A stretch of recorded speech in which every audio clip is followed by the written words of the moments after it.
Hello friends, आप सभी का स्वागत है। तो फ्रेंड्स, मेरे पास बहुत से मैसेज एंड कमेंट डीएम्स आ रहे थे कि सर आप रोमानिया का वीज़ा सक्सेस रेट नहीं बता रहे हो, अपडेट नहीं बता रहे हो 2025 की। तो फ्रेंड्स, जैसे कि आपको पता है कि वीज़ा सक्सेस रेट अच्छा चल रहा है 2025 का। बात करें जो कैंडिडेट कह रहे हैं 50 से 60 डेज के अंदर अंदर आपका वीज़ा आ रहा है, तो ऐसा कुछ नहीं है। आपका 2025 के अकॉर्डिंग की बात करें तो 20 से 25 डेज के अंदर अंदर आपका वीज़ा आ रहा है, यदि आप इंटरव्यू दे के आते हो तो। यदि आपका इंटरव्यू बहुत अच्छा जाता है तो ठीक है, डिपेंड करेगा आपके ऊपर कि आप कैसे उनको हैंडल कर रहे हो। ठीक है, तो फ्रेंड्स, आपको अच्छे से इंटरव्यू देना है। ठीक है, आपका वर्क परमिट आ गया है और इंटरव्यू की डेट मिल चुकी है वीएफएस से। तो आप इंटरव्यू दें, और आपको मैंने बता भी चुका हूँ कि कैसे कैसे क्वेश्चंस पूछे जाते हैं। वही बात करें फ्रेंड्स, 45 से 50 डेज जब लगते हैं, जब रेयर चांस है ये भी। ठीक है, वो भी जो कि 45 से 50 डेज नहीं, आप 30 से 35 डेज मान सकते हैं। ठीक है, तो वो रेयर चांस होता है कि जैसे कि अब आपको पता है कि रोमानिया शेंगन में एंटर हो चुका है। ठीक है, तो एंटर होने के रीजन से अब बहुत से इंडियंस हो गए और अपने नेपाली होंगे, वो अब वह अप्लाई कर रहे हैं, तो जिससे कि रश बढ़ रहा है। ठीक है, रश बढ़ेगा तो ऑब्वियसली बात है कि इंटरव्यू की डेट भी आगे की मिलेगी और टाइम लगेगा वीजा आने में। ठीक है, बट इतना टाइम नहीं लग रहा है जो कैंडिडेट कह रहे हैं कि 50 से 60 डेज लग रहे हैं, जो कि रेयर चांस है। लग सकते हैं बट रेयर चांस है। ठीक है, मान के चलो तो 30 से 35 डेज के अंदर अंदर आपका वीजा आ जाता है, और नॉर्मली 20 से 25 डेज के अंदर आपको वीजा मिल रहा है। ठीक है, और जो एजेंट के थ्रू अप्लाई कर रहे हैं तो पहले से अपना पैसे तैयार रखे, जिससे कि आपको देरी ना हो। ठीक है, और मेरे पास मैसेज कमेंट डीएम्स ये भी आ रहा था कि सर जैसे वीज़ा आ जाते हैं तो हम कितने दिन के अंदर आ सकते हैं। तो आप आपका वीज़ा मान के चलो अप्रूव हो जाता है तो आप 1 वीक बाद आप ट्रैवल कर सकते हैं, 1 से 2 वीक बाद।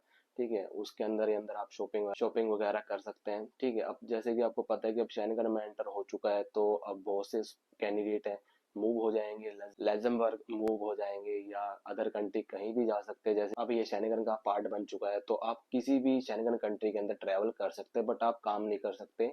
वो भी आपके पास टीआरसी कार्ड है तो आप ट्रैवल कर सकते हैं, अदरवाइज आप ट्रैवल भी नहीं कर सकते। एंड फ्रेंड्स, मैं आपको पर वीडियो में बताता हूँ कि आपको स्किल सीख के आए, स्किल सीख के आ रहे हो, आपको ज़्यादा स्ट्रगल नहीं करना होगा। आप एज ए फ्रेशर आओगे तो बहुत ज़्यादा स्ट्रगल करना पड़ेगा आपको। ठीक है, स्ट्रगल करना पड़ेगा आपको। ये नहीं कि आप इटली आ रहे हो या कहीं भी किसी भी कंट्री में जा रहे हो तो आपको स्किल्ड आनी चाहिए कुछ ना कुछ, जिससे कि आपको स्ट्रगल कम करना पड़े। एज ए फ्रेशर तो सभी जा रहे हैं, तो आप कोशिश करो कि कुछ स्किल सीख के आओ, और कुछ खाना बनाने आना चाहिए आपको, जिससे कि आप खुद कुछ खा सको।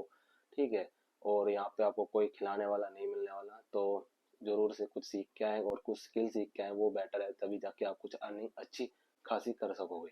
वही बात करें फ्रेंड्स, मेरे पास ये भी कमेंट आ रहा था कि सर वर्क परमिट कितने दिनों में इशू हो जाता है। तो आपको मैं पहले ही बता चुका हूँ कि आपका 90 डेज के अंदर अंदर आपका वर्क परमिट इशू हो जाता है। ठीक है, और वर्क परमिट इशू आपको मैंने दिखा भी रखा है कि ग्रीन पेपर सा होता है, जिसे हम मानू का पेपर कहते हैं। ठीक है, पहले ब्लैक एंड व्हाइट में आता था, अब ग्रीन पेपर में आता है। तो फ्रेंड्स, आप जैसे कि आप रोमानिया का वीज़ा अप्लाई कर रहे हैं, तो जैसे कि आपको पता ही भी शेंगन में एंटर हो चुका है, तो रूल एंड रेगुलेशन बिल्कुल चेंज हो चुके हैं और स्टिक हो चुके हैं। ये भी देखो, तो स्टिक हो चुके हैं, रूल रेगुलेशन अच्छे हो चुके हैं। ठीक है, पहले अलग तरीके से था, अब अलग तरीके से हैं। तो जब आपका वर्क परमिट इशू हो जाता है तो आप वीएफएस अपॉइंटमेंट लें, देन आप इंटरव्यू दें, इंटरव्यू अच्छे से तैयारी करके जाएं। आपको बेसिक इंग्लिश भी आती है तो भी आप इजीली क्लियर कर सकते हैं। नो डाउट आपको इंग्लिश बेसिक आती है तो आप इजीली आपका वीज़ा मिल जाता है, बट आपको ज़्यादा इंग्लिश नहीं झाड़नी है, साथ ही में आपको ज़्यादा और शो अप भी नहीं करना है। ठीक है, तो और आपको सर धज के नहीं जाना है। आप एज ए वर्कर वहाँ पे जा रहे हो, कहीं भी किसी भी कंट्री में जा रहे हो, जिस भी कंट्री का वीज़ा है आपके पास, इंटरव्यू है आपके पास और वर्क वीज़ा है, तो आप अच्छे से बन के जाए, ये नहीं कि सर धज के जाए। ठीक है, आपको लगना चाहिए आप एक एज ए वर्कर हो आप, या हेल्पर वर्कर हो, या कोई सी भी स्किल्ड के अंदर आप आ रहे हैं। एम्बेसडर जो भी आपसे क्वेश्चन पूछ रहे हैं उसी चीज का आपको जवाब देना है, ये नहीं कि आप कुछ अदर जवाब दे रहे हो। डीपली जाओगे, ज्यादा डीपली वो क्वेश्चन पूछेंगे नहीं, और डीपली आप आंसर दोगे तो वो क्वेश्चन पूछेंगे, फिर आप कंफ्यूज हो जाओगे। तो आपको एग्जैक्ट जो भी आंसर है वो आपको जवाब देना है, जिससे कि आप कंफ्यूज ना हो, ना ही वो कंफ्यूज होए। जैसे कुछ आप डीपली जाओगे तो फ्रेंड्स, आपका वीजा लगना बहुत ही रेयर चांस हो जाएंगे। ठीक है, तो कृपया करके आप सभी से यही रिक्वेस्ट है कि इंटरव्यू जब आपका है तो सही तरीके से इंटरव्यू दें, जिससे कि आपका वीजा है, और ज्यादा फॉर्मेलिटीज पूरी नहीं करनी। और मैं आपको पहले ही बता चुका हूँ क्या क्या क्वेश्चन पूछे जाते हैं, और फिर भी मैं वीडियो बना दूँ इसके ऊपर पर्टिकुलर। ठीक है। एंड फ्रेंड्स, मेरे पास मैसेज कमेंट डीएम से ये भी आ रहा था कि सर हम रोमानिया से कनाडा या यूएस हम मूव हो सकते हैं या नहीं हो सकते। इसके ऊपर भी पर्टिकुलर वीडियो बनाऊंगा, तो इसी में बनाऊँ तो वीडियो ज़्यादा लंबी हो जाएगी। तो फ्रेंड्स, इसको ज़्यादा से ज़्यादा शेयर करें। So this is the end of the video. Like करें, शेयर करें, और आपको वीडियो इन्फॉर्मेटिव लगे उसको लाइक करें, शेयर करें, सब्सक्राइब करें। Thank you.